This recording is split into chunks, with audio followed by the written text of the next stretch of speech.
আজকে আমাদের পুকুর ছাঁচানো হচ্ছে, তাই বাড়ি থেকে হাঁড়ি নিয়ে যাচ্ছি মাছ ধরে রাখার জন্য।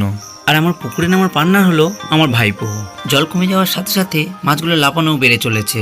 এদিকে মহাদেব কাকু ছাগুন জাল হাতে নেমে গেছে চুনো মাছ ধরার জন্য। ছাগুন জালে করে প্রায় 1 গামলার মতো চুনো মাছ ধরা হয়েছিল। আর আমি প্রথমে নেমে গেছিলাম বলে আমার ভাইপো বলছিল কাকু আমি কখন নামবো, তাই ওর হাত ধরে কাকা ভাইপো নেমে পড়লাম পুকুরে। কিছুক্ষণ কাদামাকা হয়ে যেতে ও যখন উঠে এসেছিল তখন আমি একাই মাছ ধরছিলাম।